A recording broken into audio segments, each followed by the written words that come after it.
Hey guys, have you ever wondered how to make vegan pesto?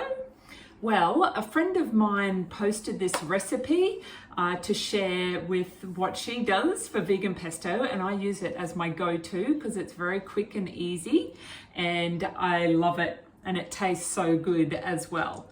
So all you need is a bunch of coriander, a bunch of chives. Now I like to use garlic chives. I actually grow some, so these are from my little pot plant.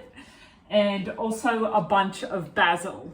Now I've already taken the leaves off the basil and washed it, and then you blend it in your little blender. I've got just a NutriBullet blender here. And you also add a pinch of salt. I've got some salt in there. A cup of walnuts, half a lemon squeezed, and also half a cup of organic extra virgin olive oil. Okay, so after you've trimmed the leaves off your basil and your coriander and washed them, then you put them in here with the chopped up chives, and you add your walnuts, your half a lemon, your half a cup of olive oil, and your half a teaspoon of salt. And then we just put it in like a high-speed blender, like I've got a NutriBullet here, and blend him up.